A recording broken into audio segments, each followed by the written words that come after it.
is beach, Cabo Capitano, Cabo Roig.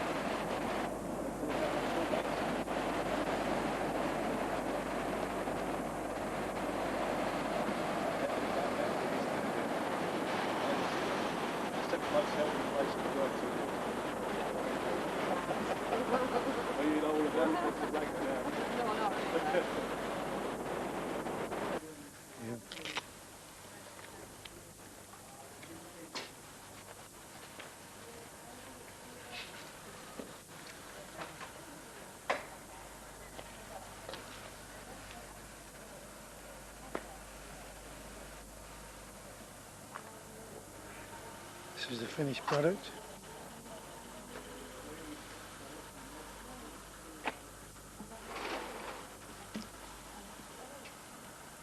This is the main bedroom.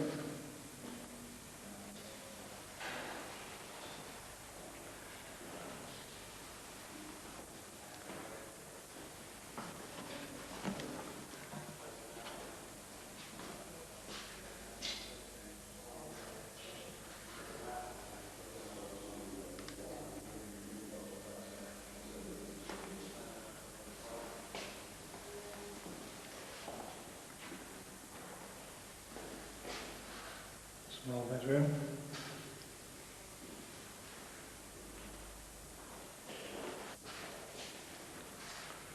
This is the lounge area.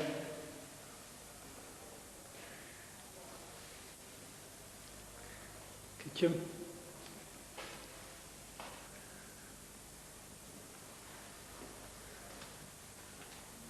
Outside area for your washing machine.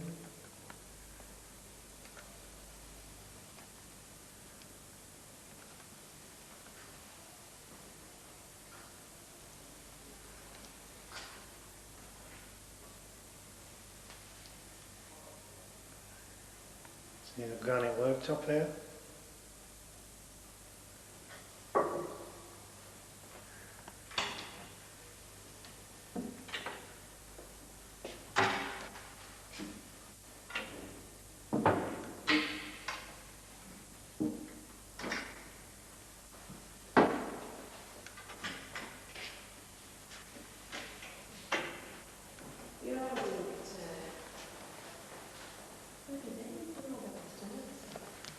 Picture.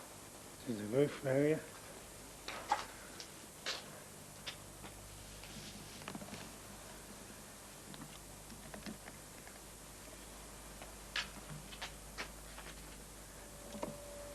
Can't quite see the sea, but it's over there somewhere. Maybe you can see it in the distance there.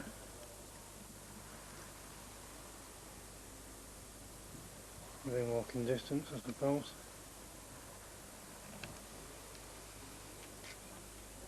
The house is finished.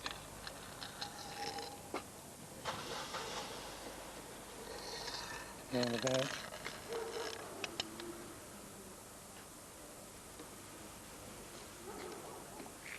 And this one.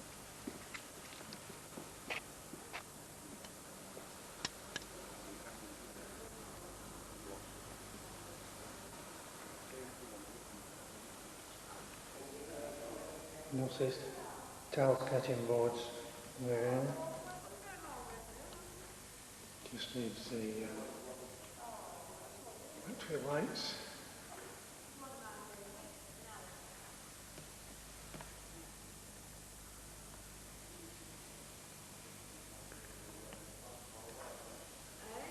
South facing, sun all day. Lots of sun today.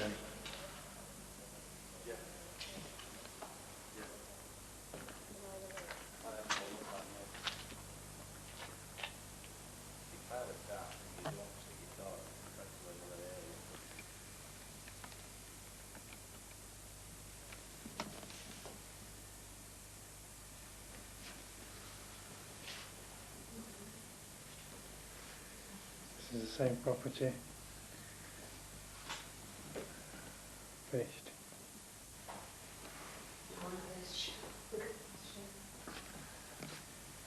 And the small room big enough for 2 beds.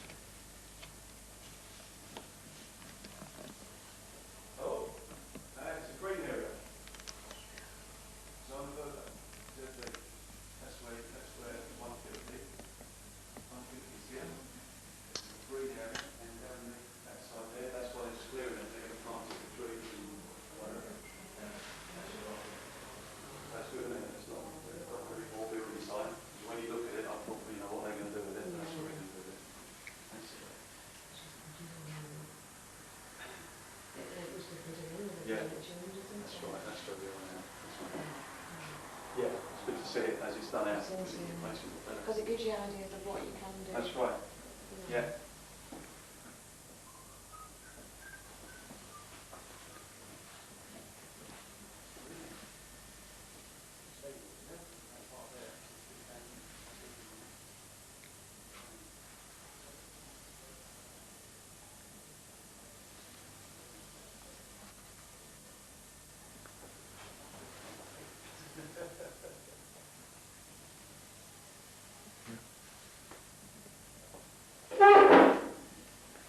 Bathroom. What about it? Well, it's a screen. Unusual in Spain, shower screen. Nice, isn't it? Built on, it's going to be a green area. All the way down. That's what they're just flattening now. And we're about here now. That's where we are now. So the green area in front here.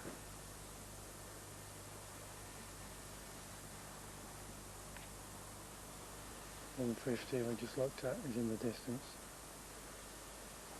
over that area.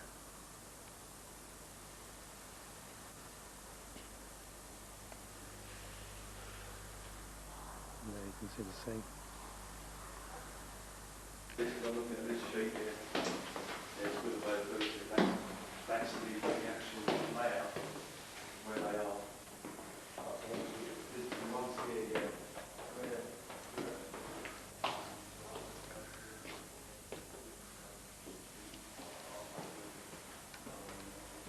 We've got the terrace done off the bedroom as well.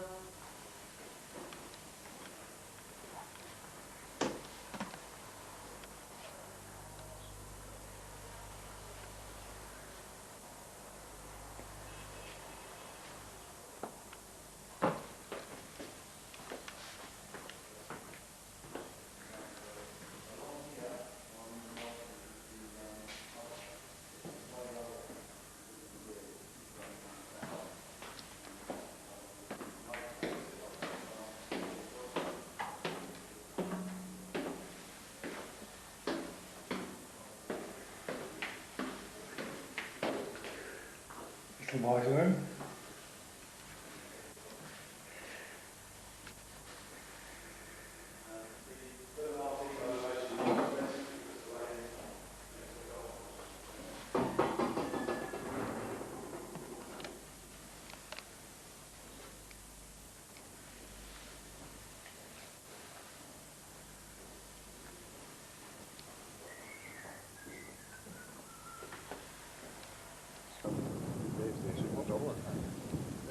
This is a new site,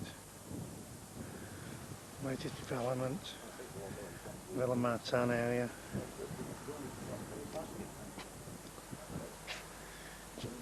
See the sea, golf course is to the right now, behind those trees. 10 minutes drive from the sea, Cabo area. This is on the roof of Azucena, 2-bed, semi-detached.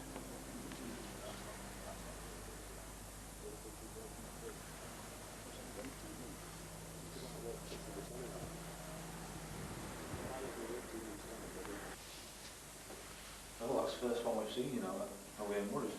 It's the first one that's really turned it on. Yeah, well, it's, you know, like what I was saying to you, it's always the ones by the pool always go first.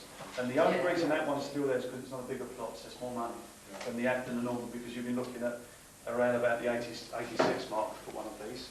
Anywhere else, that's 10 grand more, because it's on the last phase, but it's also a much bigger plot, so we're looking at more. What rule was that one? Plot number 86. Right, So you've got access road, you drive right down the end and you'll have options. This is the Marina Playa de Harada, just on the fringe of Costa Calida. This is the start. Seems a bit rough today.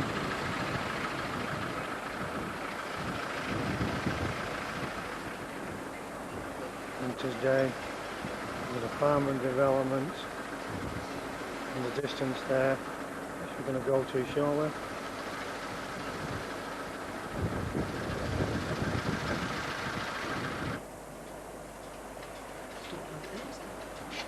This is show house close to the beach, Playa de Harada, Costa Calida. In the distance is the marina where we've just come from. Looking over to the main road now. Now go inside. This is the main bedroom.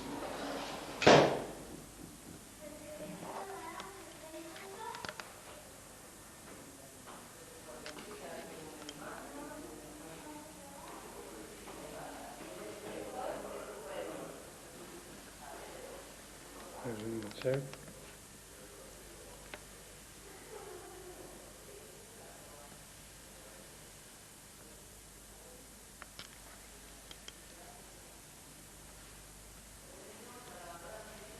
Bathroom.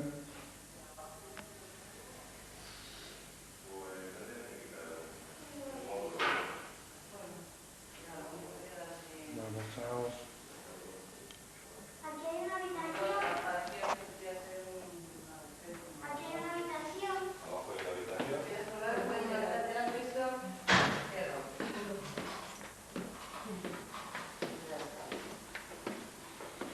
Aquí así. Bastante amplia. Aquí van en todos lados. Y lo que está muy bien es la ducha, ¿eh? Pero tienes aquí ducha, no tienes que andar. ¿Esto está claro? Aquí lo de la apertura de la sequía. Sí. No, momento de estructura. Third bedroom. No, pero es que este no me lo puedo imaginar.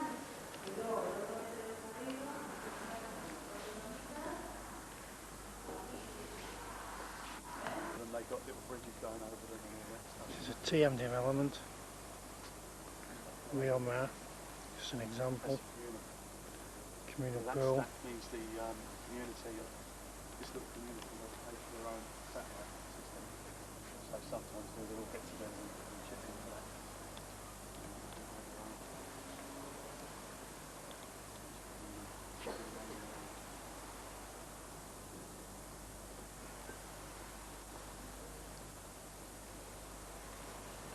TM building these. These are building it, many miles ago. This is a This more of this 6 block, 4 apartments in the middle, 2 townhouses on the end. The new phase, yeah, it's totally different design than anything else they've done. A bit cold today for in the pool. And right now, of course, Here's the 9th of December. very mild. On the new ones, you've got like artistic colour groundwork top, and you've got wood.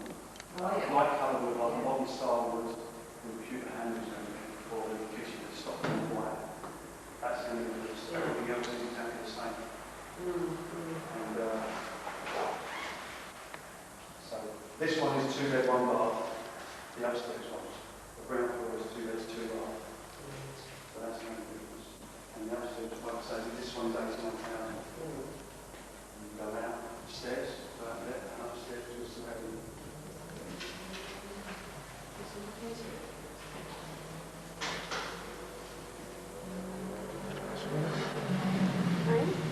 Nice one.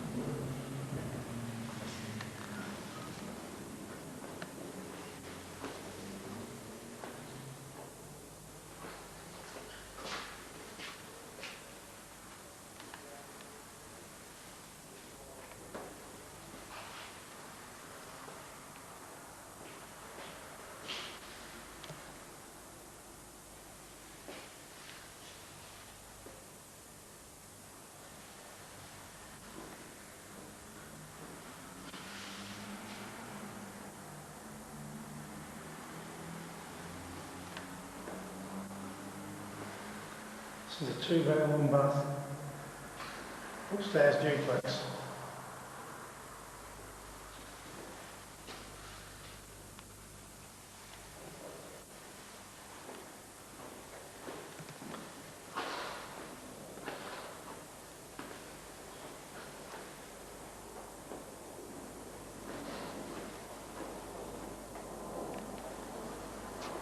Sun terrace.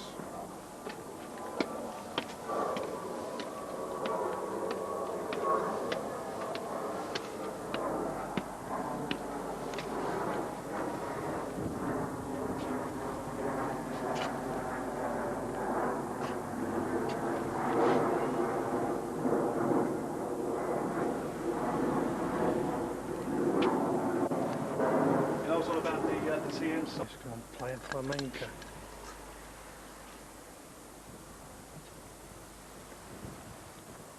On the roof here of the duplex.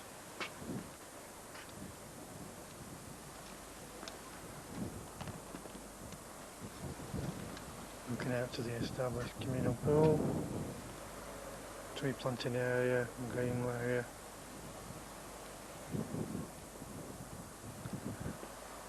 This roof overlooks 2-star bungalows. Here's what it overlooks there. Would you believe over 100 grand each?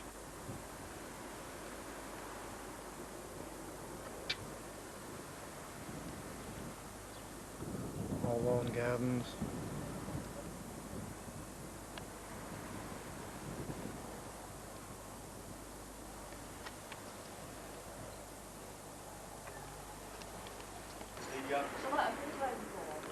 This ground floor duplex here, 76. Upstairs is 81. It's on the new site, closer to the beach.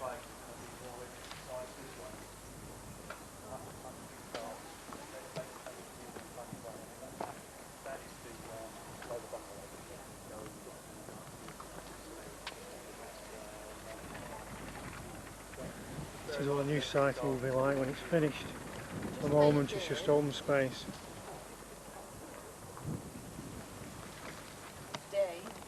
Don't pen.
This could be the site of our new home. It's a look. Looks down these wide roads. Another wide access road.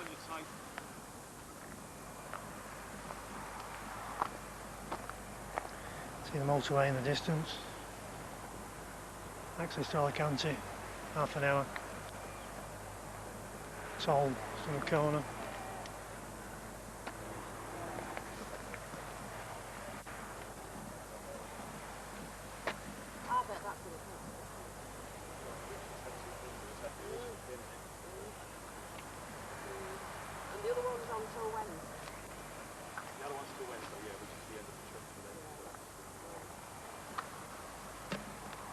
As you can see the finished product on the Azucena.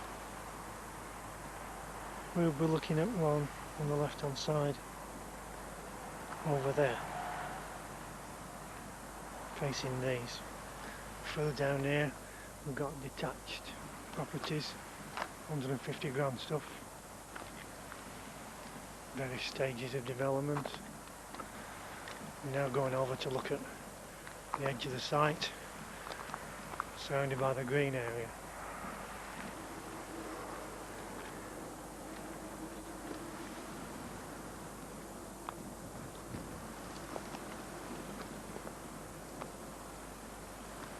Some footings here.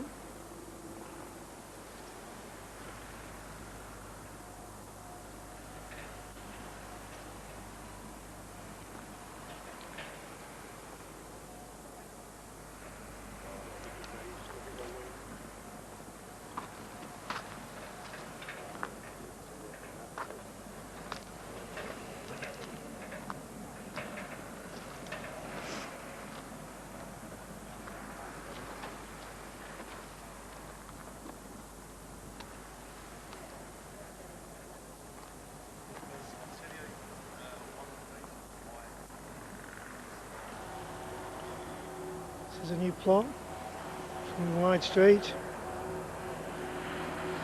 New plot's about where the pole is. That's going to come down, of course.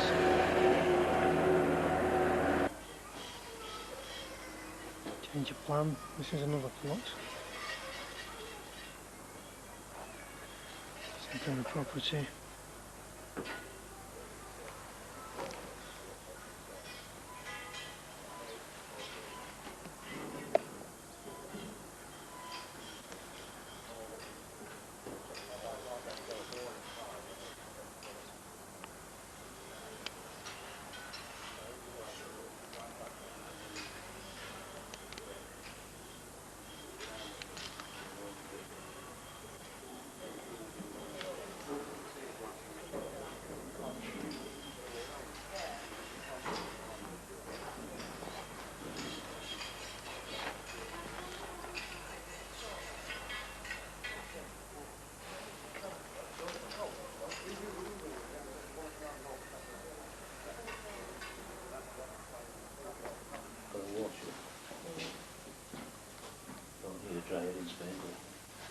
Got into this one now, just been.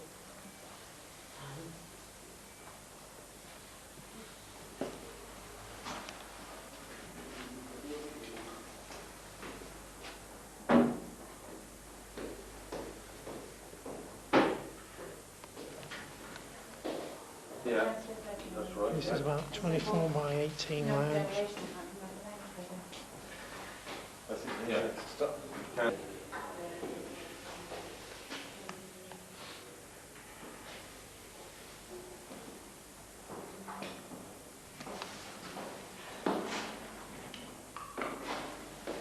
Can you send us a copy of that video?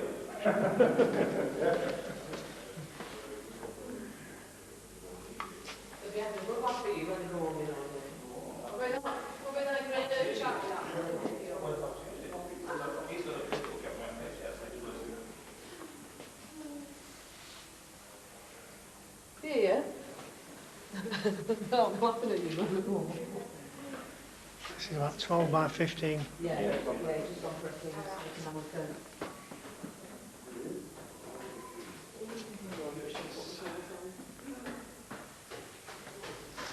This is the same, about 12 by 15. This wet sill area, about 18 by 24.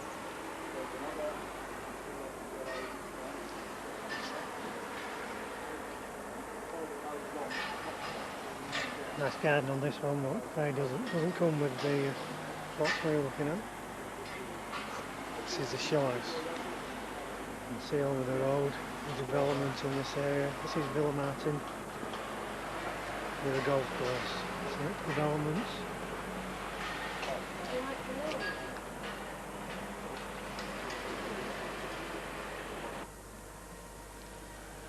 Just brightened up a bit after a rainstorm. This is the Campo golf course clubhouse. Top point here, looking out over the Mar Menor, La Manga in the distance. Looking at the coastline here.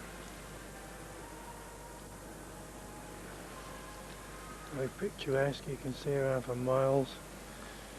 You can see the latest developments as well. On this other side.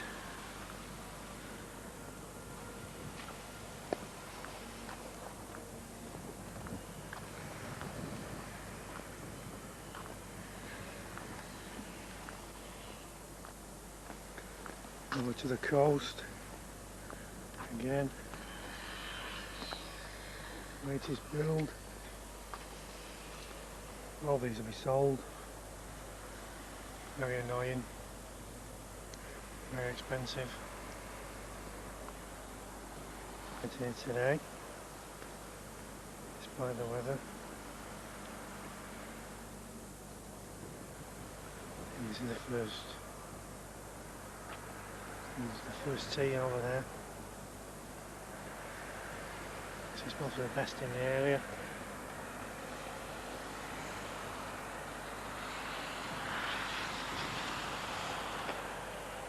My plots over there we're overlooking. Cranes will go in a bit.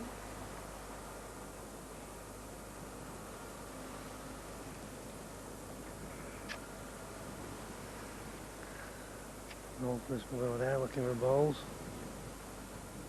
Can't see a water hole. Very established courses.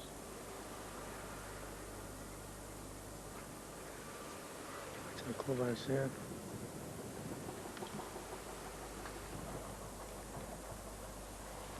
It's probably full in summer, people sitting outside drinking.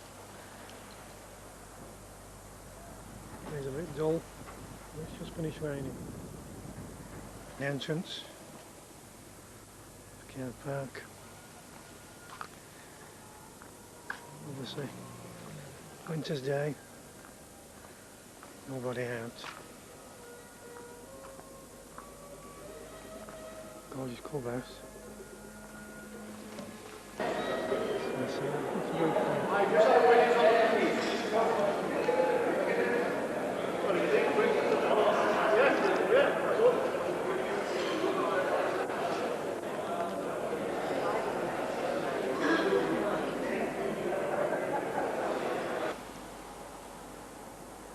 This is the square of Villamati, winter's day, nobody around there, everywhere shut up.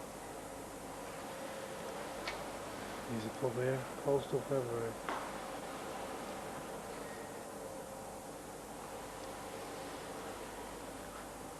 I imagine this will be pretty chocker in the summer, pubs, shops, restaurants. Upstairs as well, jumping bowling, another bar open up there.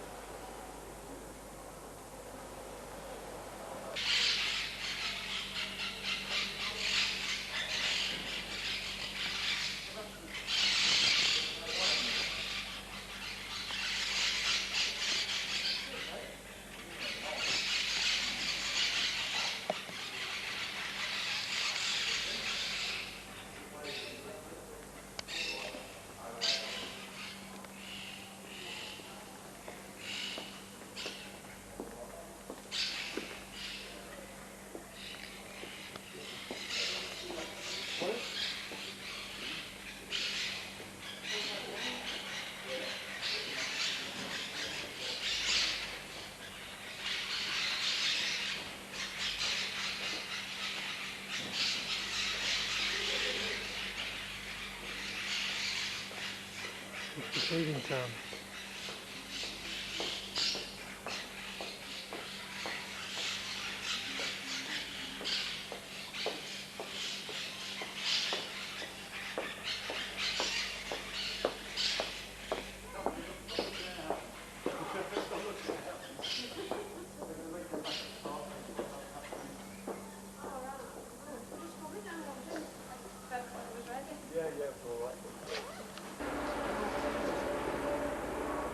The view from the top of the Azucena.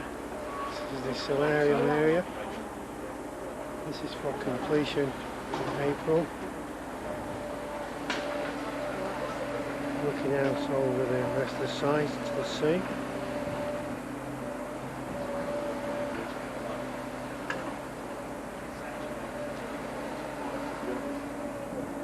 You come to a stone the sea, but it's 15-minute walk.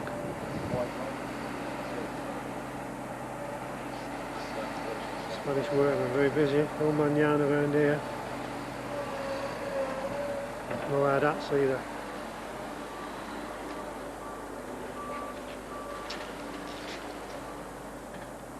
Looking back over there, the next site, considering an option. There's one over here, number 18, available as well.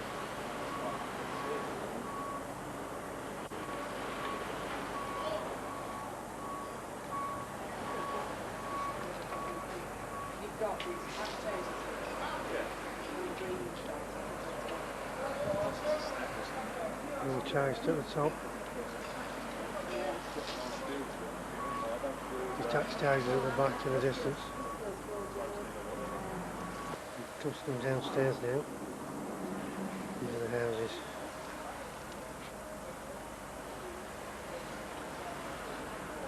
Ground level, this is potential we're looking at buying from street level.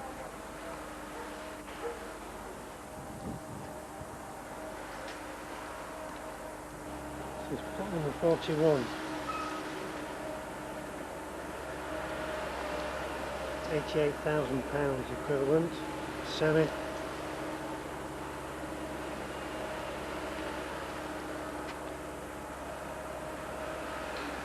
Plot 41. These are the neighbours. This is a similar kind of plot with the steps in at the front.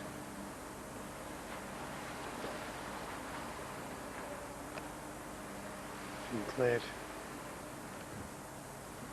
driveway. These are the footings here for another option we're looking at. Number 45 and 43 plots. Wider access road here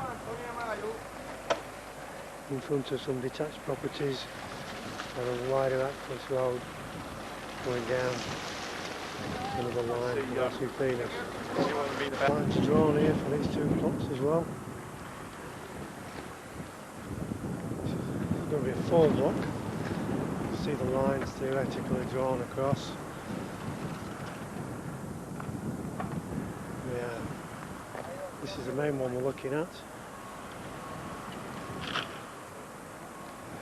The view over this one. Going over here. View down the wide street. View over to the left. Road property. View over there. The sea. It's 15 minutes walk behind these properties in that direction. Motorway link at the back. 35 minutes to Alicante.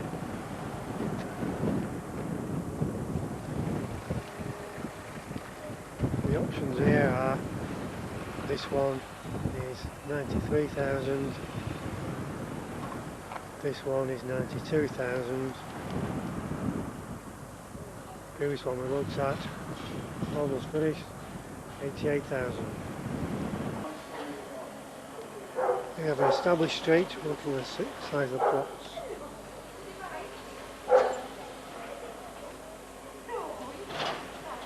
Sounds like a dog already. So this is the what? That's a 59. I guess this one as well, but that one's on there as a 59 square metre garden. I think they're both the same, this one here as well. 59 square metre, 84 at the sides. Yeah.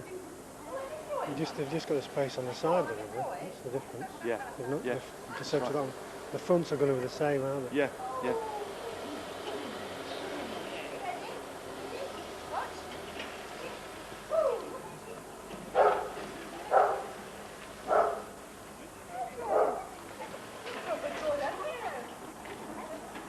To meterage here is on the side. There we go.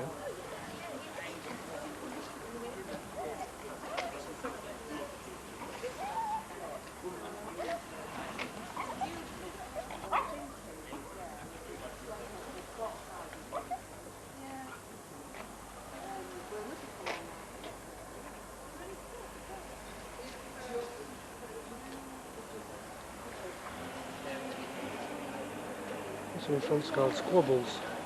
Casa Squabbles. There's some great names for that. Looking through.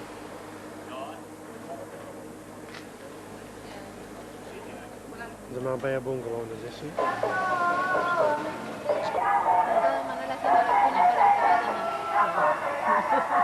Y yo estoy bordando el almohadón.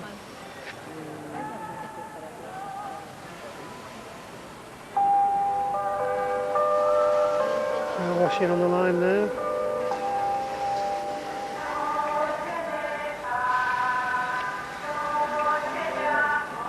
Spanish karaoke in the background.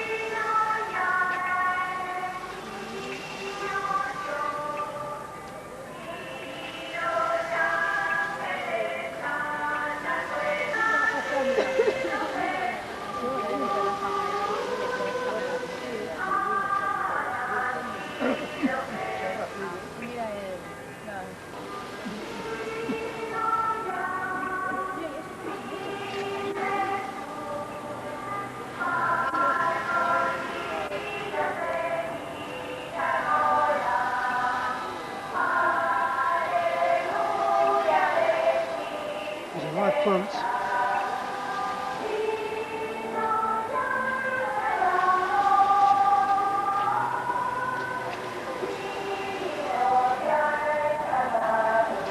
Cobblers to everybody. Chicken masala. Smoke goes up the chimney.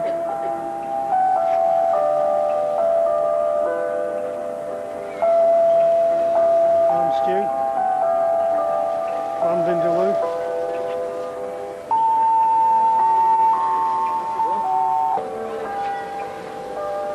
The climax.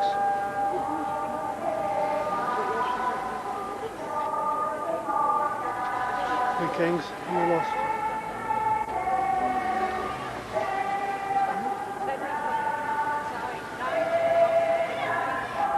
Smoking chimney again.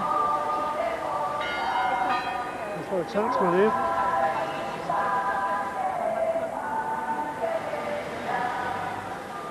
Is this no hard hat here?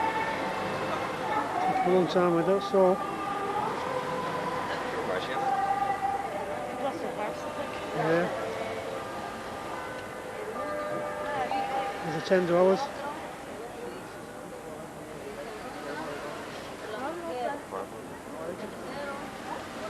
Chao. Cuarto por vago. Esa noche yo les decía y hacerlos reír, yo que andaba por ahí. Me lo quise traer. Enamored. Para gozarlo con el chuzo de ellos. ¿Por qué me lo quería traer?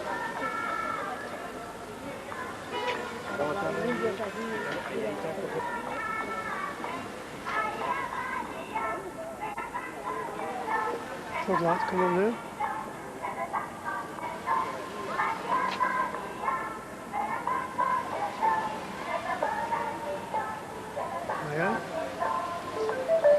There you go. Lap dancers. Blood here on the lamb.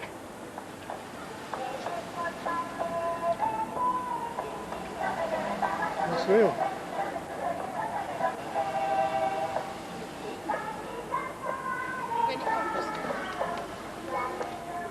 Over here.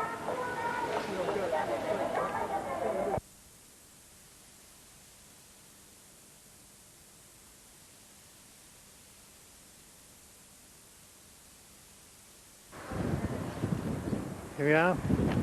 This is the 6th of January 2003. This is plot number 45, the Casa Blood. Latest stage development. These are the neighbouring plots. Last time we saw this, it was just flat, pegged out.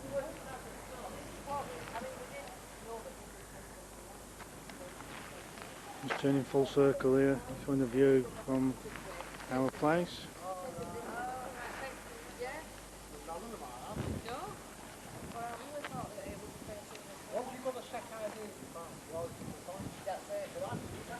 Can't get in today, we'll have to come back tomorrow.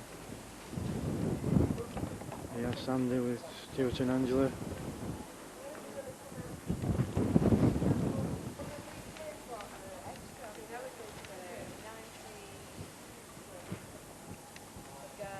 Getting well on now, 'cause it's all shut up today.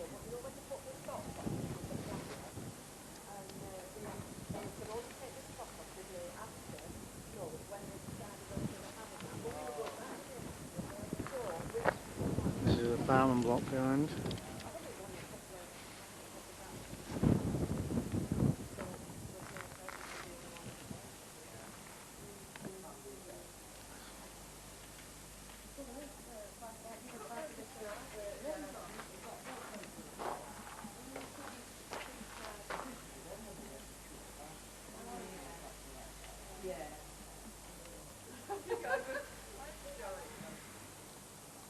Just getting views of our place from next doors.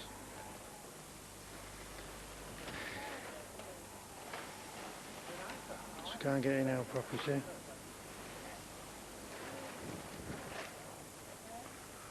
These are the views. We finished our balcony as well.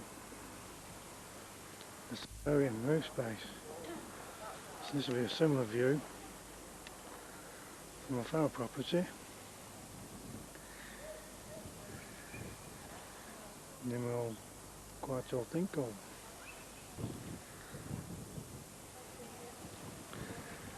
See the sea?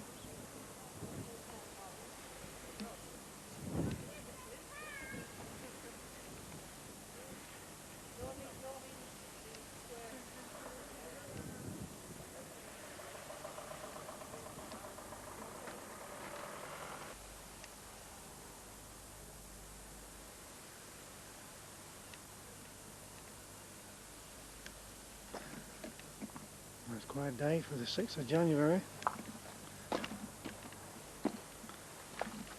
No frost here. I believe it's 4 degrees back home. This is our garden.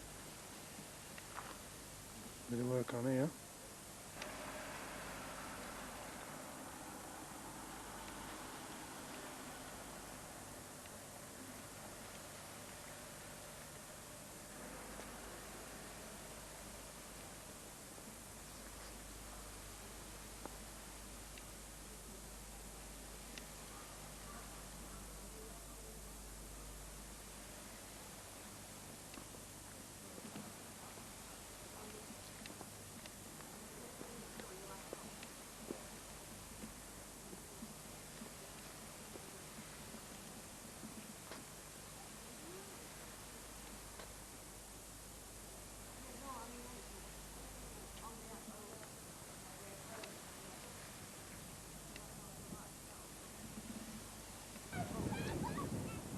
Sixth of January 2003.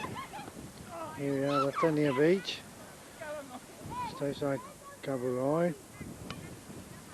Nice winter day. Busy, busy, busy, as you can see.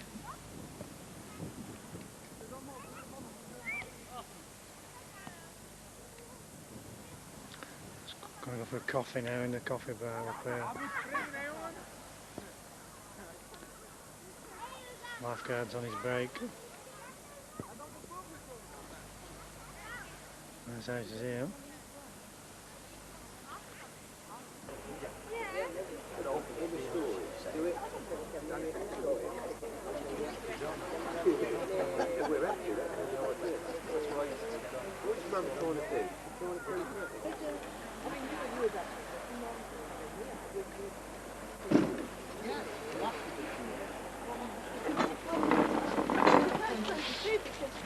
They won't let you speak it, and then they complain that you come over, you for it to come over and don't bother learning it. I think it's still give us a chance.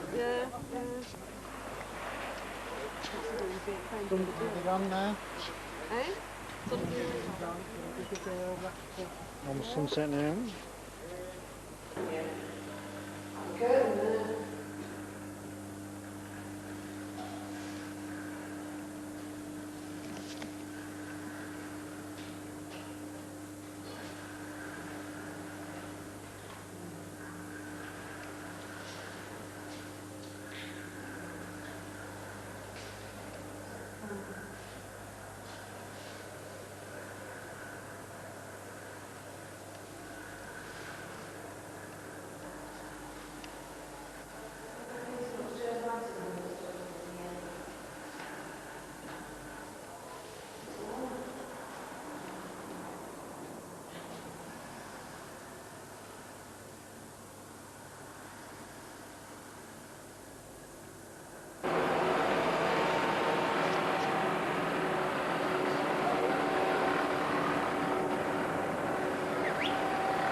Just see the sea from the terrace.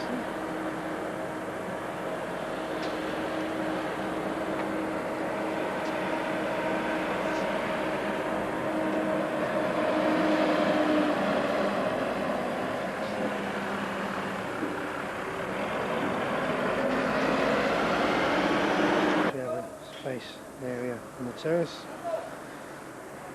Sunny day today.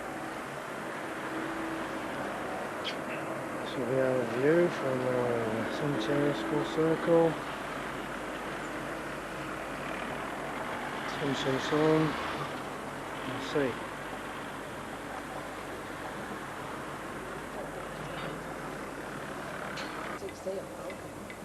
Yeah, this is our street. Some finished houses here.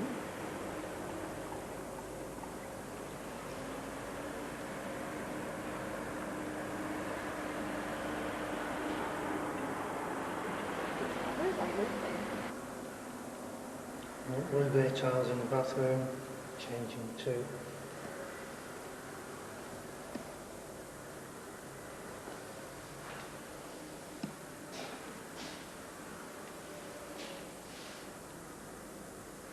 bedroom view.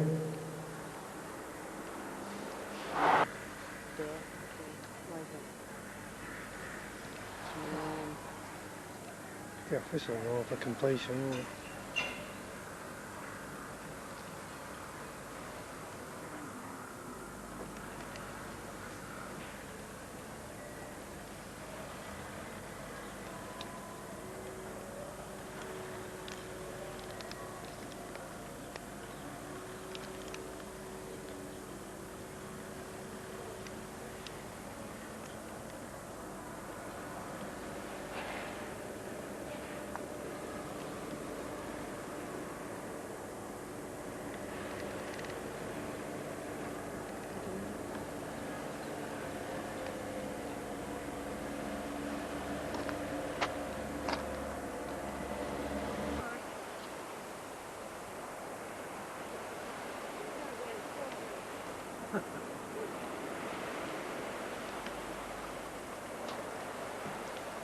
This is the Red Cape, Cabo Roig Beach.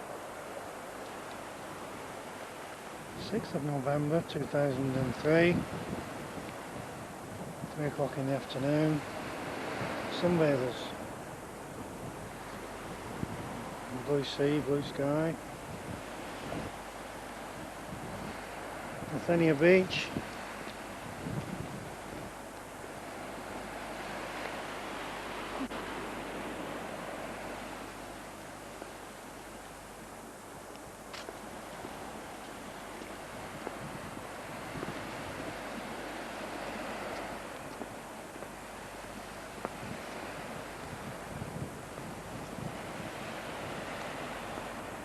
Cabo Roig Marina.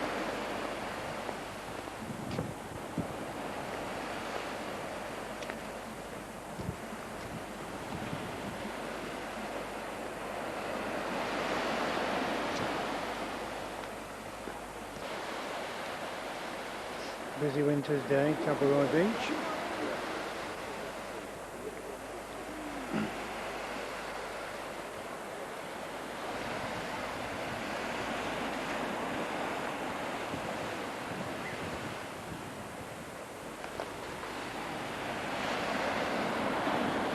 Oh, tomorrow? Another white rain tomorrow?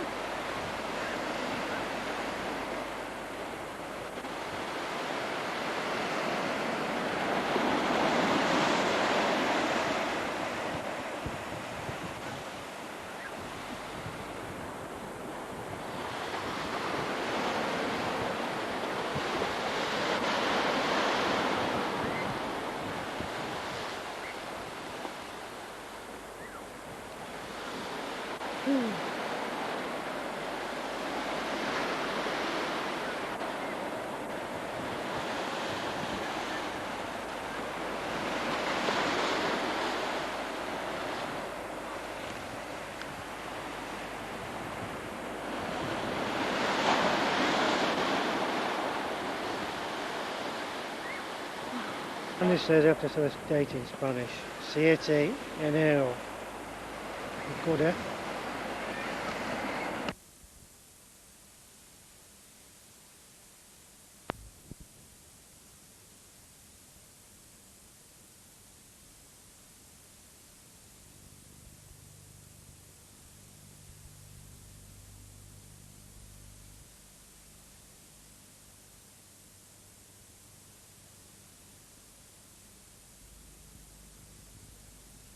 Carmen to tell us about her town and Soledad Becerril.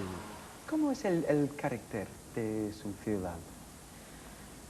El carácter más que de la ciudad, el carácter de la gente, el carácter de los sevillanos.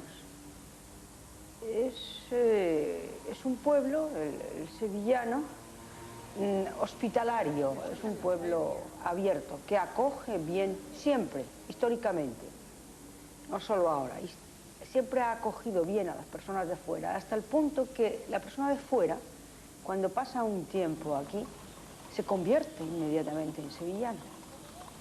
Adopta las costumbres, adopta el modo de vivir, los gustos. Es una gran ciudad, por un lado. Y por otro lado, por tanto, es una ciudad que gusta de las cosas nuevas, pero al mismo tiempo es una ciudad que ha sabido conservar muy bien su pasado. Ha sabido conservar las tradiciones, está muy orgullosa y se exhibe mucho. ¿Cuáles son sus lugares o cosas preferidas aquí en Sevilla? Preguntarle eso a una alcaldesa es un poco... es una pregunta ambiciosa. La ciudad es la suma de todo. Es el barrio de Santa Cruz, pero es el río, es la Sevilla almohade y es la Sevilla también del barroco o la Sevilla romántica y la Sevilla moderna también.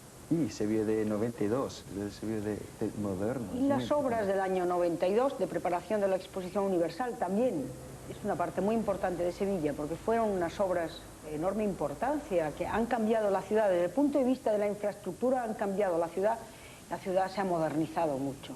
Sí. Usted es la primera alcaldesa aquí en Sevilla. ¿Eso es un símbolo?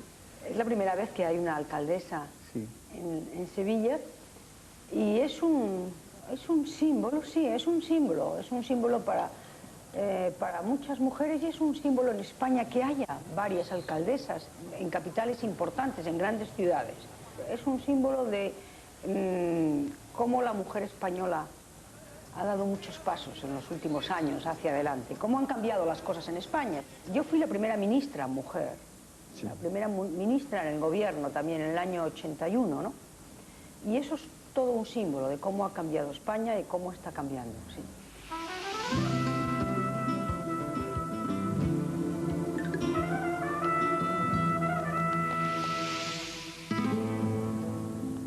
From Cádiz, there is a regular ferry service to Puerto de Santa María.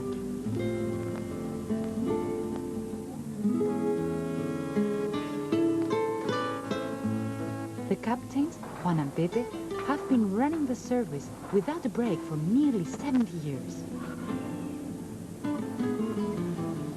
Este es un mar vivo, que se mueve de lado a lado. El Cantábrico y el Atlántico pues son mares vivos, claro.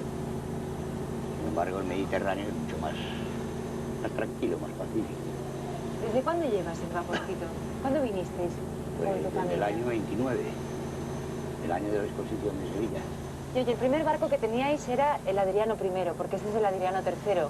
¿Era muy distinto al barco que estamos viendo ahora? Pues sí, era plano. ¿Plano?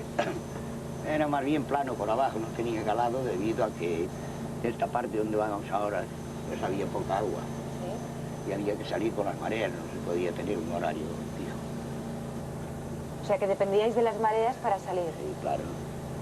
Y con el Adriano III tenéis un horario, dices, a tal hora salimos sí, y... porque ya esto está canalizado, esto está dragado ya, y claro, pues se puede ya salir y poner el horario que no. Y oye, vosotros siempre habéis hecho este recorrido, de Cádiz a Puerto Santa María y Puerto a Cádiz, ¿no? Siempre, siempre.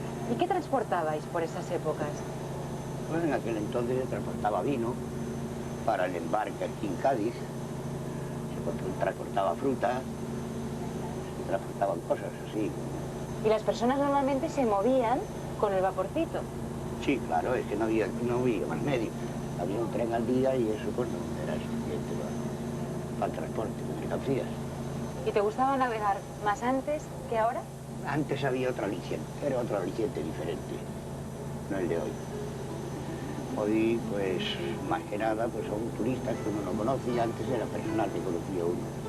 Muchas gracias, Juan. Gracias a ustedes.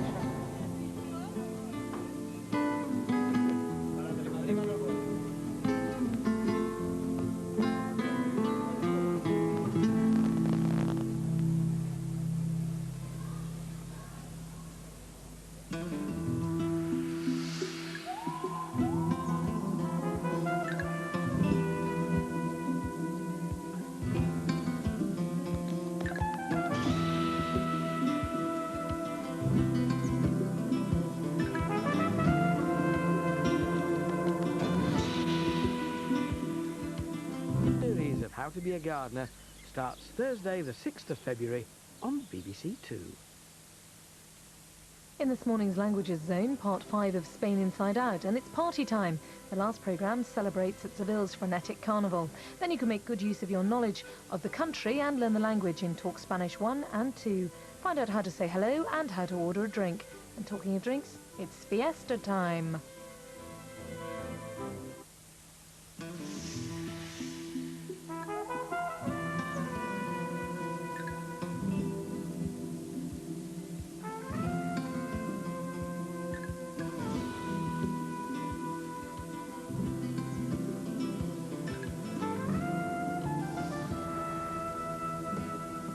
This is the gateway to the greatest party in the world. Welcome to the exciting and exhausting concept of La Feria. And welcome also to some of the noblest but most stereotypical of Spanish passions, as well as a few surprises.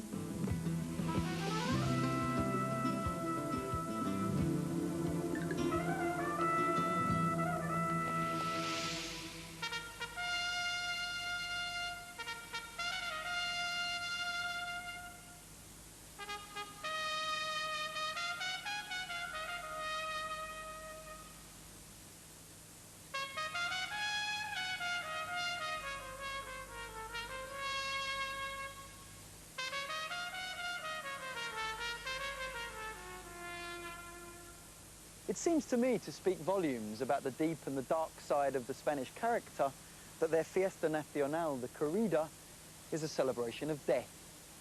And should a local Sevillano boy die taking part in that celebration, well, he'll be celebrated in the grandest manner imaginable and remembered forever.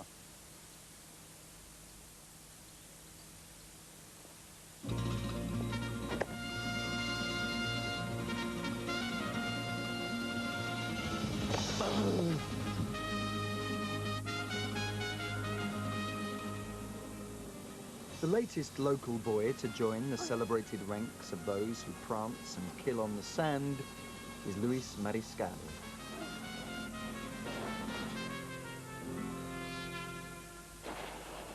Hola, hombre, ¿qué tal? Estamos. ¿Qué pasa aquí con los niños? Bueno, pues aquí están aprendiendo, ¿no? Aprendiendo pues este oficio que es de matador de toros. ¿Eso es normal para niños que hay toreros? Sí, hombre, es una cosa que aquí en España pues lo ven mucho y sienten ellos que es bonito y desde muy pequeños empiezan. ¿Aquí hay figuras del futuro o no? Sí, hombre, aquí seguro que siempre de un par de ellos salen que van a ser figuras de torero, ¿no? Y además entonces ven aquí que tienen madera y por supuesto tienen arte, ¿no? Yo empecé también como ellos, muy pequeños. ¿Tiene toreros en su familia? Sí, mi padre es banderillero, mi tío es banderillero, mi primo es novillero y mi hermano también es novillero. Es en su sangre, totalmente. Sí. Siempre viene de sangre. ¿Para tú, toros es una parte de la cultura de España? Sí, es un arte, ¿no? Es un arte y entra en la cultura, ¿no? Y la vista está que ahora mismo, pues, está catalogado hacerle lo que es esa danza que la hacemos y además nos jugamos la vida. Pero es un arte con un animal y es un arte de muerte, ¿sí o no? Bueno, pero no mires la parte trágica, ¿no? No se mira la parte de la muerte, sino se le mira pues cómo se hace lo que se hace antes, ¿no? Se le torea, se le para la velocidad, se le quita la violencia y después pues intentas lucir artísticamente delante del toro. Siempre los toreros se dice que no se puede tener miedo, no hay que tener respeto, ¿no? Digamos que el que no le tiene miedo a algo es porque no sabe el peligro que tiene, ¿no? Entonces sería más que si no le tienes miedo, sería una locura, ¿no? Aquello. Beauty and brutality are both to be found in the complex ritual of the corrida. The anger of animal rights activists is understandable, but it's hard to find many Spaniards, certainly in Seville, who don't understand its place in their culture. Por supuesto que es un día muy importante porque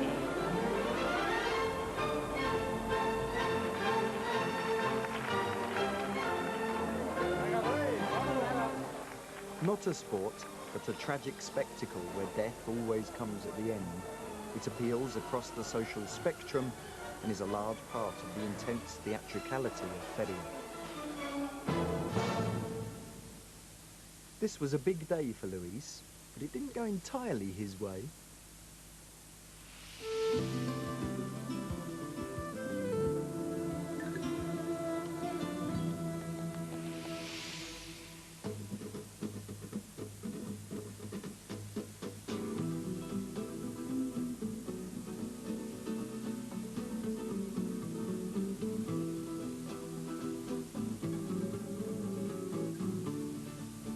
Andalusian people are passionate about many things, especially their horses.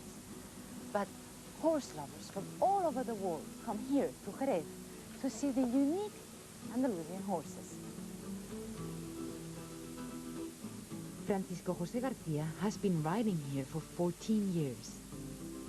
¿Y desde pequeño querías estar en la escuela? Desde pequeño, yo soy de aquí de Jerez y siempre había escuchado el espectáculo como bailan los caballos andaluces y siempre había tenido ilusión por ingresar y llegar a jinete. ¿Te costó mucho trabajo llegar a ser un buen jinete? Me costó, vamos, siempre hay que servir, ¿no? Porque pasamos mucha gente, hay una selección, pero con la ayuda de los buenos profesores que tenemos en esta escuela, pues llegamos. ¿Cómo es el carácter de un caballo español? El caballo español es un caballo de mucho arte, ¿no? Es muy expresivo, tiene mucho temperamento en el trabajo, pero a la vez es el caballo más noble del mundo. Y se dice siempre que es un poco como los españoles, ¿no? Siempre se compara al caballo. Sí, pues es un poco parecido, ¿no? Tenemos así un poquito de... pero después somos un noble, muy noble. ¿Y el orgullo? Y muy orgulloso, muy simpático. Y luego hay otra cosa que también es preciosa, que los caballos españoles siempre salen en las pinturas, ¿no? Es el caballo de los reyes. Sí, porque ha sido un caballo que siempre, por su belleza y su elegancia, se ha utilizado. Nuestro profesor Álvaro Domé siempre decía que el caballo español era el caballo para un rey en el día de la victoria, ¿no?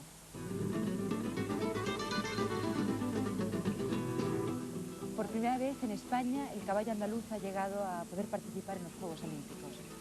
Pues ha sido una experiencia que no se confiaba en el caballo español para el deporte, ¿no? Había otro tipo de caballos, unas razas hechas en Europa para ese tipo de deportes, ¿no? Entonces el caballo puro español no se consideraba para eso, ¿no? Sino para lo que era la belleza, la exhibición, ¿no? La nobleza, el placer. Y entonces con trabajo y empeño, ¿no? De mucha gente, de buenos jinetes y de ganaderos, pues se ha conseguido demostrar que también sirve para todo. ¿Y es fácil sacarle a un caballo andaluz los movimientos? Es muy fácil para esta escuela, tiene al tener elevación, arte y nobleza, ¿no? Porque también se tranquiliza, viene a su sitio, y el temperamento que tiene, pues ellos mismos rompen muy bien son unos artistas.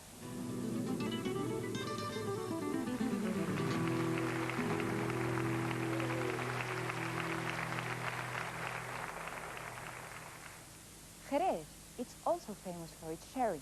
In fact, the word sherry is an English version of the Spanish word Jerez, which English people couldn't say. González Vías is one of the oldest and most influential wineries in Jerez. The old town lies within the winery walls. The Spanish produce 4 bottles of sherry a second and drink 14 million liters a year. This winery is open to the public and many famous people have visited and autographed the barrel ends.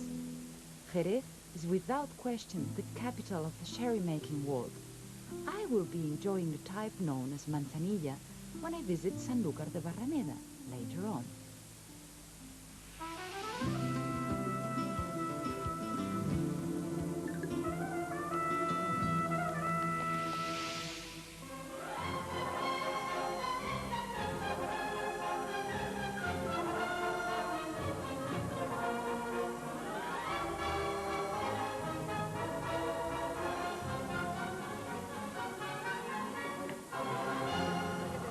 Dressing up in the most flamboyant manner is a vital part of feria.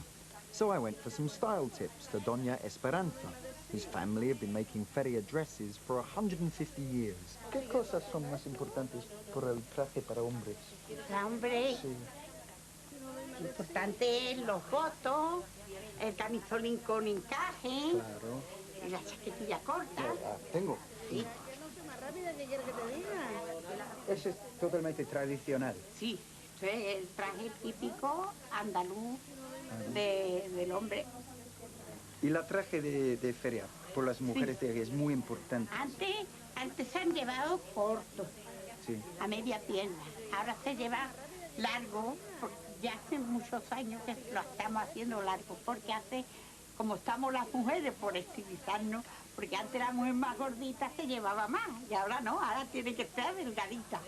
Entonces, el traje largo hace más estilizada y más esbelta. Muy bien. Perfecto. Perfecto, vale. Un andaluz. Soy andaluz. Es un gran honor.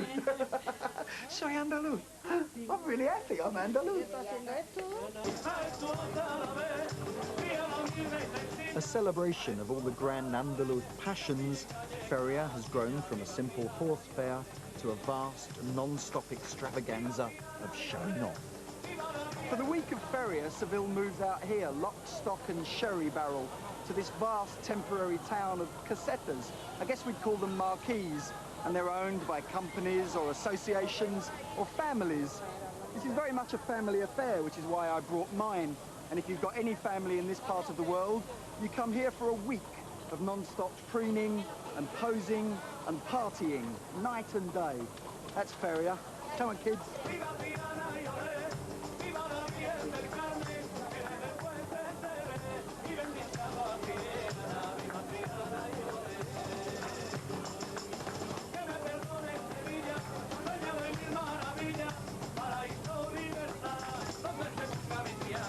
Every day at about 4 o'clock during Feria, they hold this. This is called the Paseo de Caballos, the Parade of the Horses, alternatively known as the best dressed equine traffic jam in the world. It's wonderful.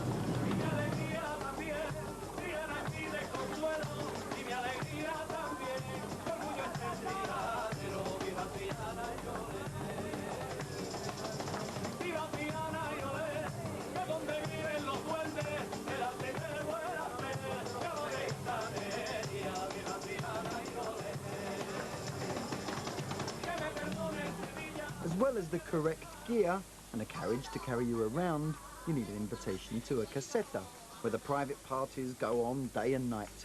I got mine from Jordi Badosa. This is where you live for 1 week? Yes, we live here 1 week. We prepare this house in the year, and we decide to live in a family on the friends where 20 hours every day in the whole week. And everyone who comes here gets a glass of fino and some food and they can dance. Yes, yes. It's the best moment of the day is when I drink the manzanilla with you. I live this moment. Thank you very, very much for your hospitality. Thank you. Salud. Welcome. The traditional style of dancing is called the Sevillana.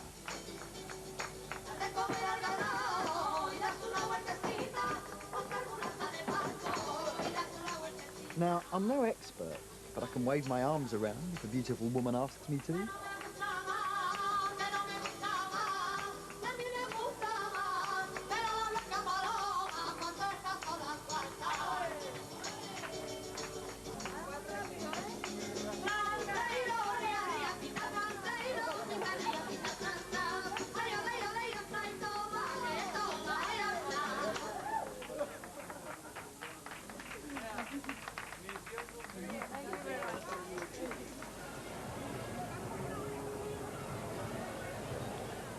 Feria is terrific fun, but you have to pace yourself, because as evening approaches, the horses retire for a rest, but the humans don't.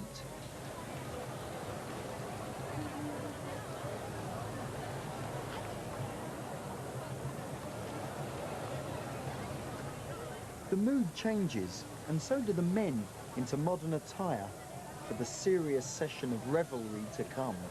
Some Sevillano wit once described Feria as 2,000 fabulous cocktail parties to which you are not invited. Well, we are.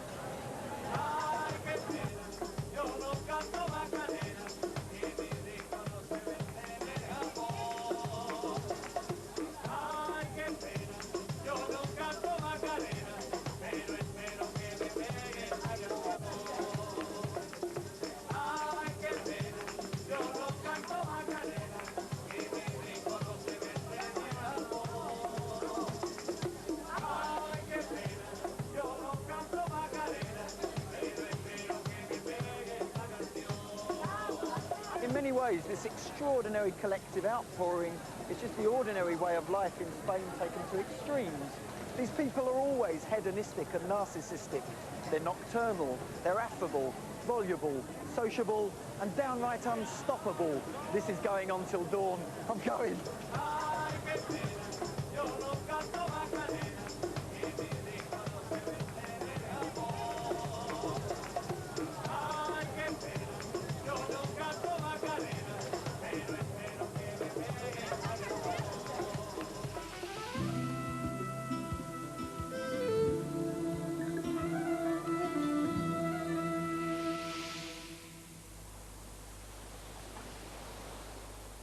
When the excesses of Feria become all too much, it's time to head south and return to nature, to the largest natural and national park in Europe. The Coto Doñana is a vast protected wilderness, which you can only visit as part of an organised group. I boarded a boat for my trip to this particular paradise. A lot of people go on a boat trip to see Coto Doñana, but I have arranged something a little bit more personal. Head of the González Villa Sherry dynasty, Mauricio González, has enjoyed the Coto de Doñana since he was a boy. He has privileged access to the park, so he can indulge his passion for bird watching. My guide for the day was Ana Blanca, who helps tourists and locals to appreciate the value of the park.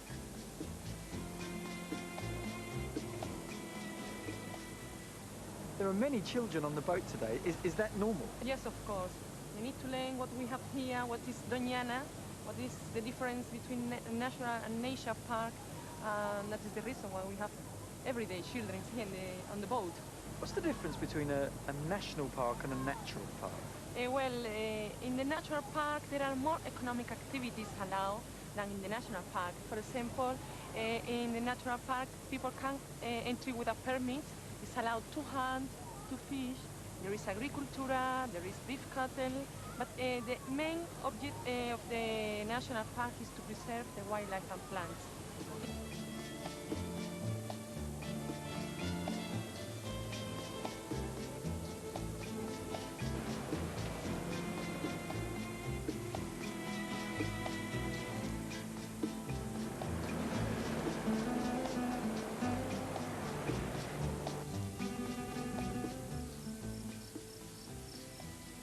Mauricio, ¿qué significa para ti el Coto de Doñana?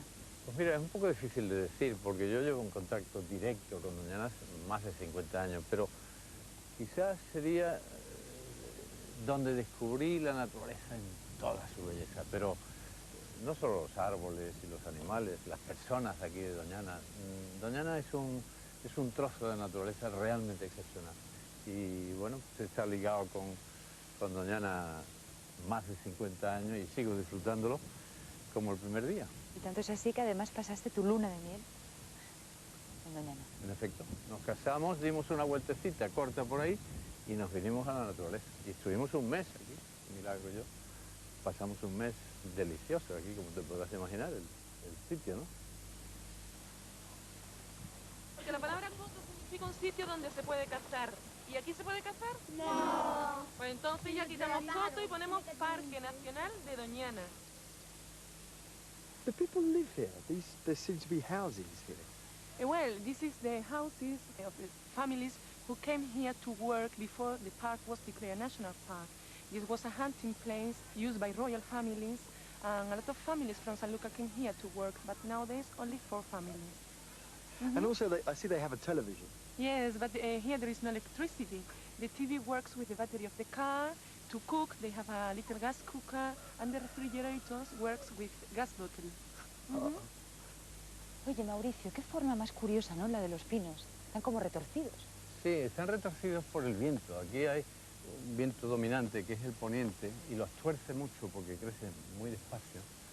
Entonces, nunca llegan a ser árboles realmente grandes. Pero se usan y se han usado tradicionalmente aquí, en toda esta zona, para construcción de barcos, porque tiene la hechura, lo que se llaman palos de figura, la hechura necesaria para hacer el costillar de los barcos. Y siempre se ha dicho que el dueño de esto, que fue el duque de Medina Sidonia, que fue el almirante de la Armada, el almirante de la Armada, pues él construyó muchos barcos con los palos de figura de su finca.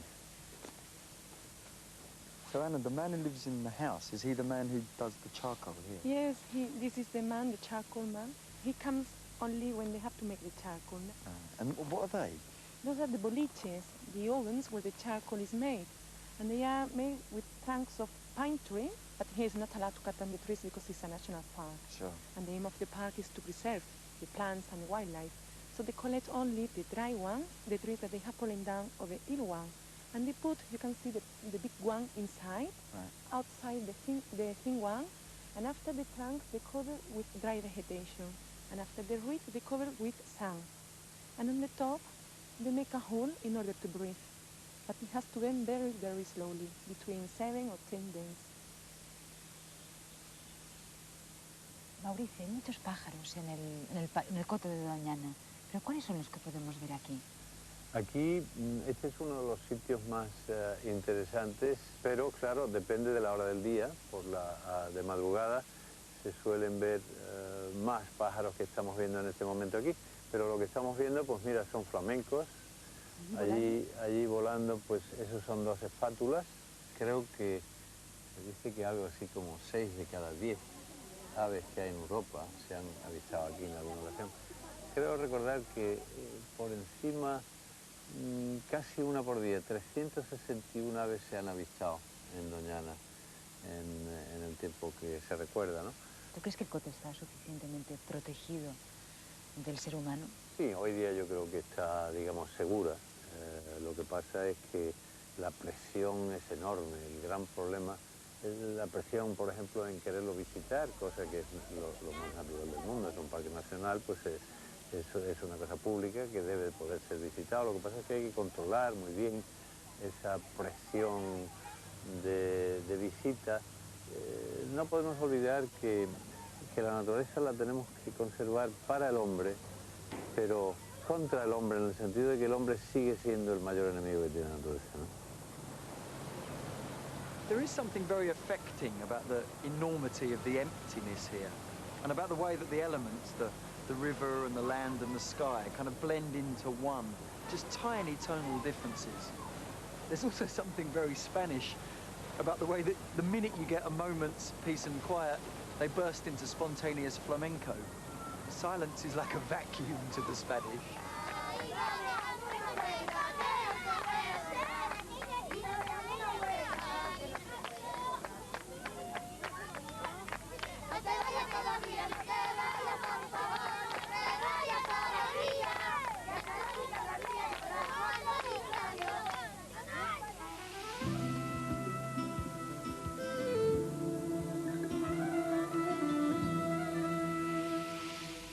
Real sherry comes from a very small triangle of towns in Andalusia.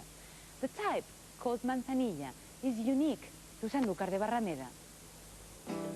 It is said that Sanlúcar de Barrameda is the happiest town in Spain because it has a combination of the best wine and the best seafood, which I'm sampling at the Casa Bigote.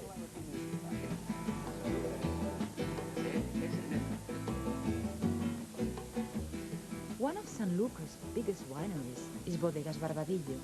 Ignacio Torné has worked here for years and is a highly respected venenciador.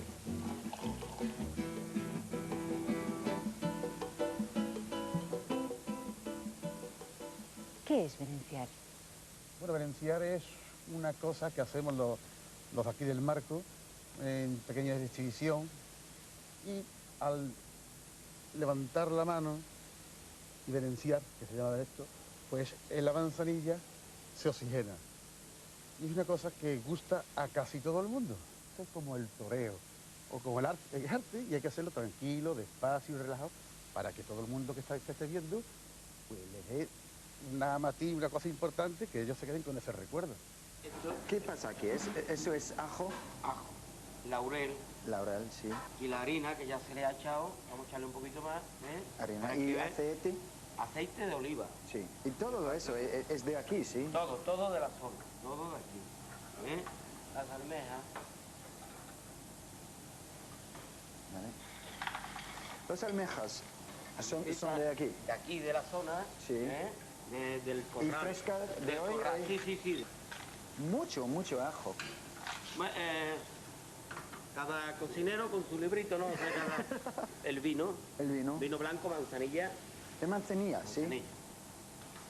Porque eso es... ¿Por qué Sanlúcar es tan especial? ¿Por qué da esos vinos, esas manzanillas tan especiales? Bueno, se cría en Sanlúcar porque estamos frente al Coto de Doñana, estamos en la misma desembocadura del río Guadalquivir, el océano Atlántico, los vientos de poniente, el yodo del mar, hacen posible que en Sanlúcar haya más grados de humedad que en todo el marco de Jerez. Y esos grados de humedad hacen posible que la flor de la manzanilla, que es un parecido a la nata de la leche, es un microorganismo que siempre está en constante crianza. Y encima tiene nombre de mujer. Creo que es el único vino del mundo que tiene nombre de mujer. La manzanilla, está el amontillado, el oloroso, el cava, el brandy, Pero en Sanlúcar hasta para eso somos un poquito especiales. Le hemos puesto el nombre de ustedes, de las mujeres. La manzanilla. ¿Y eso es? Esto puede ser o bien agua o caldo de marisco. Es el fumé. Sí, de marisco. entiendo. Eso es de marisco. De pescado, de marisco. Sí, ¿no? sí, es un stock en inglés.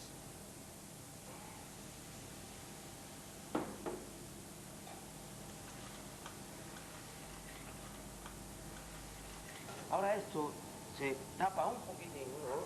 Se da un poquitín para que tome...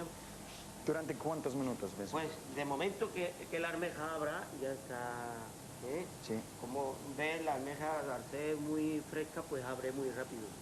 Es un vino muy delicado en su crianza, elaboración. Coger la copa de esta forma, por si le ponemos la yema de los dedos aquí, encalentaríamos el vino, se lleva a la nariz, se toma un poquito y se le encuentra todas las consonancias que la manzanilla tiene. Es un vino especial. No voy a decir que es el mejor, pero para mí es el mejor, ya lo he dicho.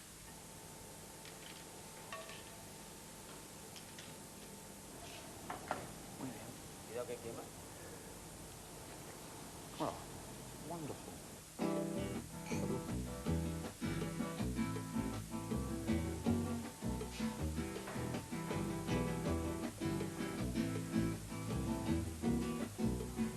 Totalmente perfecto. Gracias. Hey, Bob. Inca Martí. I thought you might be hungry after all of that. I am, and I thought you might be thirsty. I certainly am. Give us a drink. What was your best bit? My best bit was the balloon over Ronda and the beaches from Cabo. The wildness of the beach is beautiful. Yeah, it's lovely. And I think I liked Sevilla, dressing up as a Sevillano family with my kids in Feria. That was great. Very good. And Annabelle Inn, underneath the arches, right in the centre of Madrid. She's lovely. Oh, she is definitely. Well, anyway, to So, you salud, no? and to Spain. Yeah. Salud.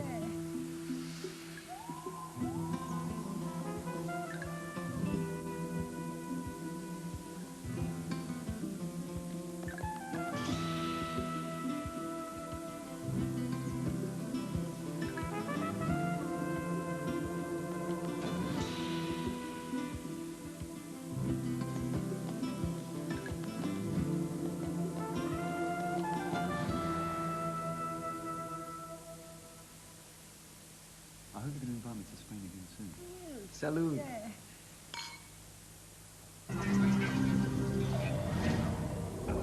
To find out about places featured in this series, just drop into the BBC Learning Zone website at bbc.co.uk/Learning Zone.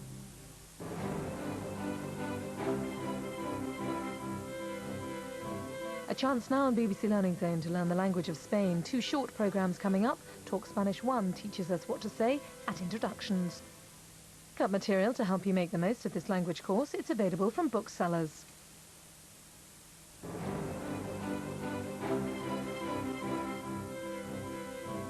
Now on BBC Learning Zone, time to talk Spanish again, and in part 2 we're ordering a coffee. Languages for holidays. When you're relaxing. Buenos días. When you need help. Ich bin Deutsche. soaking up the scenery and culture. Languages for all your travel needs. On BBC Learning Zone, Monday to Friday, 4 AM to 5 AM. For a copy of the current BBC Learning Zone programme guide, send an A4 stamped addressed envelope with stamps to the value of 33p to BBC Learning Zone, Current TV, 11 Lakeside, Neptune Close, Rochester, Kent, ME2 4LT. I'm not interested in the whodunit. What I'm writing about is the we done it. Writer and reader are in this together. My best time for writing is late at night, because that's when I feel most like I'm inside Rebus's skin. Share the passion and meet the authors in the Readers and Writers Roadshow, Fridays at 8:30 on BBC 4.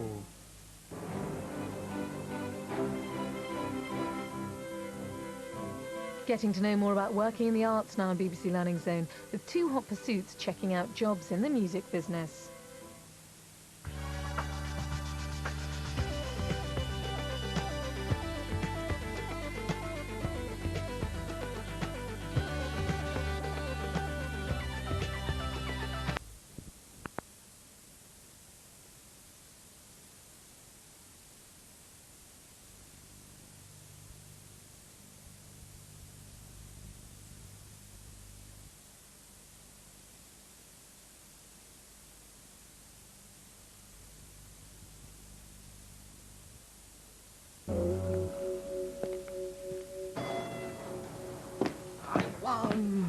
You can be such a child sometimes. I know, but I still won. Ready? Let's wait for James. Not that we actually need him. Sorry? With James or without him, this goes ahead. Not if Swampy and Catweasel don't back down pretty damn soon. I take it you haven't run that view past the board. I have sufficient authority to conduct this without running back to the board with every half-assed ultimatum those two try to throw at us. I'm not sure you do. If either of you indulge in any hope in closing this deal today, you need to set whatever personal differences you may have to one side. Not personal differences. Historical. Me from one era, James from another. You see, I ran it past the board, James, and the board said, OK. You ran it past the board behind my back. Well, one of us had to. And since I knew it wouldn't be you, I took it upon myself. You had no right. You know what the problem with the dinosaurs was? They were too busy stomping around making a lot of noise to look up and see the end when it was heading their way.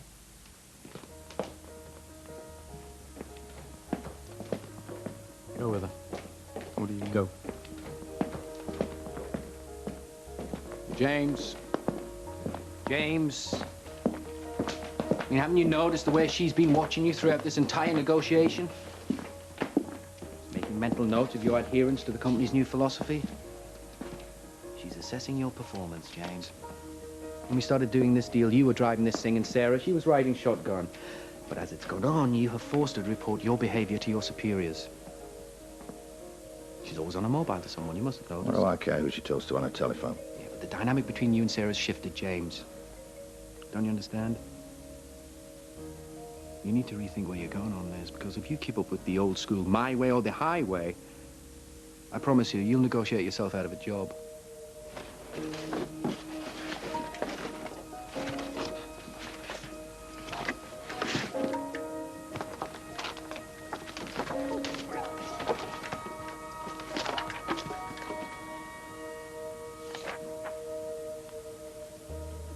Whatever it takes to get on. Isn't that how it is now? She didn't come to you, James, because she's here to oversee you, to make sure you do as you're told, and if you don't, to step in and make sure everything goes according to plan regardless. Regardless? Of you. Stephen. Oh, I can't now, Maria. Yeah, but this is really... I'm right in the middle of something. I know that, but... I'm right in the middle. So whatever it is later.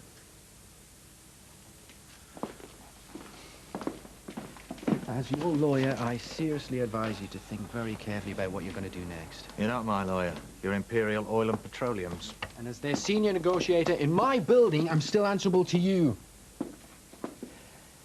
So think, James. Think very carefully. Because you can't keep walking away.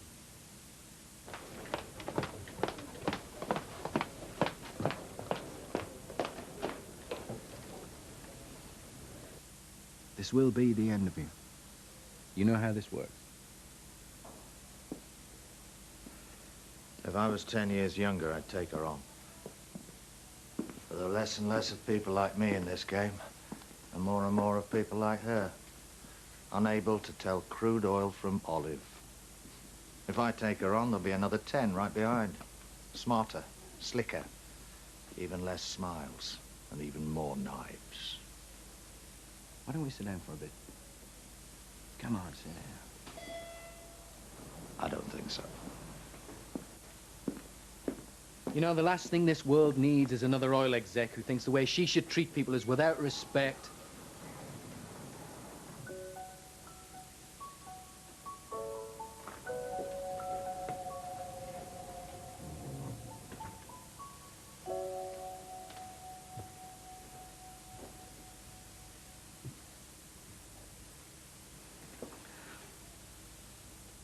What happened?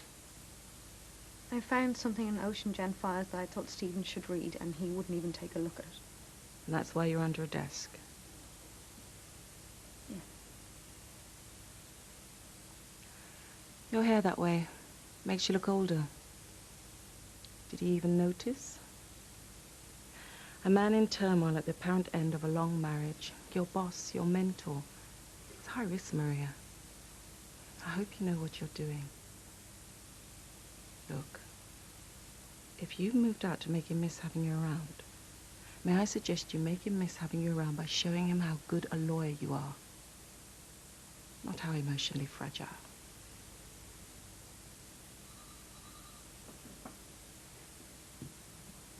You're going to make a great mum.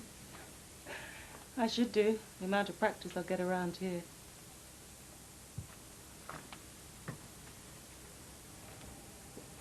Must be here. If he specified what he said he specified. Well, if he didn't, why would Stephen have written euros in the final contract? I don't know. Everyone can make a mistake. Since when did you become someone who believes Stephen makes mistakes? If he has, Mark, this company's in line to take a hit for £2.5 million. Pounds or euros? It doesn't matter. When this blunder gets out, the damage to our reputation will be incalculable. Assuming it's a blunder. Assuming it's a blunder, yes. Martin. What? I think we should take this to the PGE. And go behind Stephen's back? Not a good idea. But as partners for cock-ups, yeah, I think... We haven't even established that it is a cock-up. We haven't established that it isn't. And with each hour we don't find the relevant paperwork, it looks increasingly likely that it might be. What? I've just had a thought. Gay thoughts deserving of my heterosexual envy? No, just a sodding good one. At least tell me what it is. You'll see soon enough.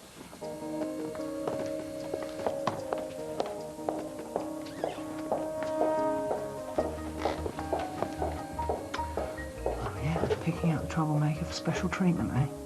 Hmm? What's your number, Pally? Serene, I need you to do me a favour. Oh, in my opinion, if you've got nothing to hide, No, you've got this is nothing to do with CCTV cameras. I want you to press the pound sterling symbol on your computer for me. Why? Please. Now press the euro symbol. So the pound and the euro are next to each other on the keyboard? But each is activated by keys in completely different locations. Consequently, the chances of Stephen pressing the euro by mistake are minute. Yeah, this is relevant, but it doesn't bring us any closer to finding the written authorisation for the royalties to be paid in euros, does it? No, but at least it suggests that we haven't been searching in vain. I think we should go to the partner for cock-ups. If you do that, then you are going behind Stephen's back. Is that something you seriously want to do? Hang on a minute. When did we suddenly become me? If we ultimately can't find the written authorisation, Martin... Then the firm's still vulnerable. Yeah, okay.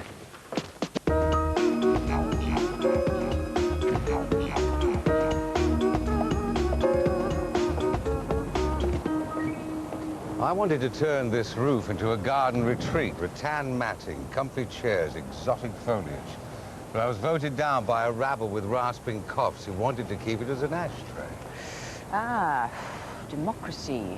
And when it goes my way, it's a wonderful thing. So, Anthony Harrington. As partner for cock-ups, I thought you should be involved. Martin? He thought Stephen would regard us seeking your involvement as a sign of disloyalty. Martin, as usual, has a point. Martin does know I'm here. He just didn't feel the need to join us, that's all. Not only a point, but a keen sense of self-preservation. I didn't know what else to do.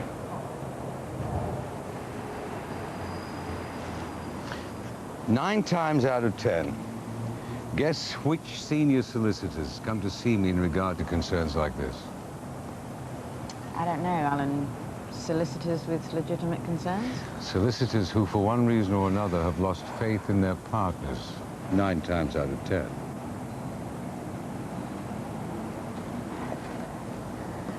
We can't find the authorization document.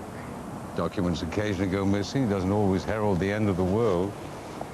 Martin thinks we should bring Hannington in and bluff the shit out of him. What do you think? Hannington's in a cab as we speak.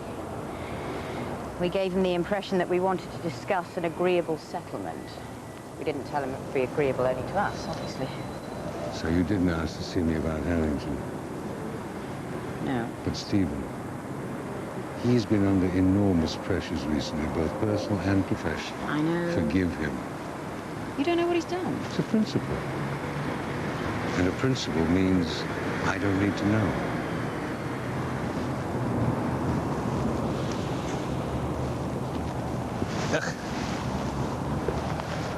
Sometimes democracy really sucks.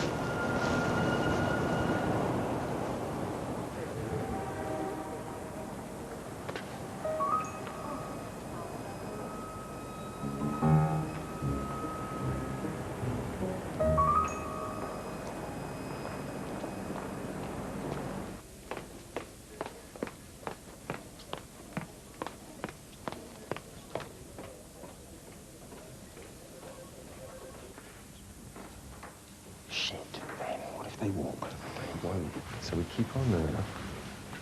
We sit tight and we hold out for what we can get. Conditions are non-negotiable, Ben. That's what we agreed. Graham, try not to be quite as naive as these people already think you are.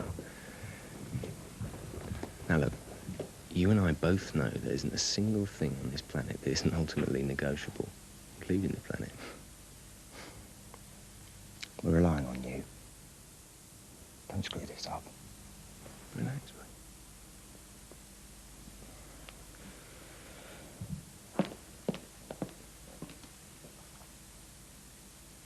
Every dog has his day, Stephen. James's was in 19... God knows when. And mine is today. Shall we?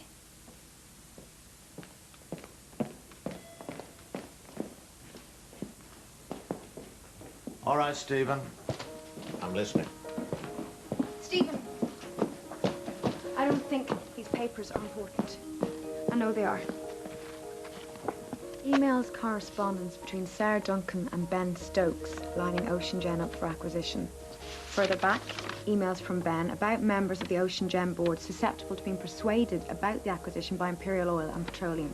Further back, a request by Ben for a seat on the board of Imperial Oil and Petroleum, plus post to be made available by way of reward for delivering Ocean Gen. Response from Sarah Duncan giving the date of the next AGM at which new members of the board are proposed, plus, and most revealingly, a stapled collection of correspondence from 3 years ago when Sarah represented a large chemical refinery in North Scotland, trying to set up the same kind of cash for Green Deal. And what happened? Well, the Ocean Gen board had a bit too much integrity to bite, so Ben set about trying to soften them up. And here we are. Nice and soft for the taking. Where the hell did you find all this? Oh, well, that's the really funny part. At the bottom of a box marked for recycling. Is this a good or a bad thing as far as we're concerned? Well, some things are neither good nor bad. See, these things we call bloody interesting. Thank you, Maria. That's what I'm paid to do. For coming back. What do you want to do? Well, I thought we might show them there's life in the old dog yet. Yours? No.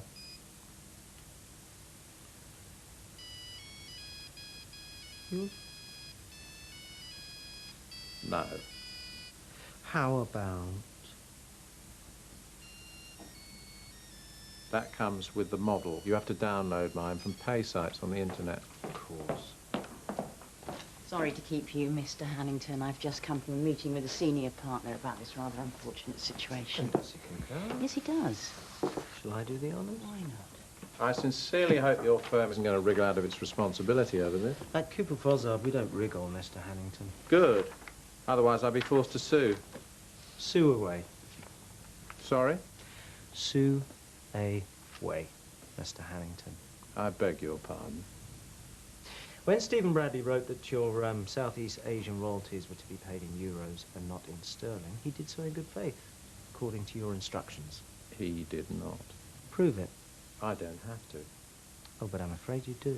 What kind of idiot would instruct that their royalties be paid in a currency that wouldn't even come into existence for another 3 years? Probably the same kind of idiot that gambled on making a mint out of schoolboys ringing each other up 24 hours a day to say they're on the phone. But I did. And now the bottom's fallen out of the mobile market. You thought you'd come here and chance your arm at an easy windfall. Well, go ahead. Chance away. We've seen your bluff, Mr. Hannington. Now we're calling it. So sue us. Sue us for every penny we've got. Oh, yes, and while you're thinking about that, why don't you cast an eye over this? What is it? Well, it's a list of all our ex-clients who have most recently tried to sue this company for substantial damages. The successful ones are in black and the unsuccessful lawsuits are in red. It's all in red. Maybe those people didn't have the kind of strong, watertight case that you have, Mr. Hannington. Look,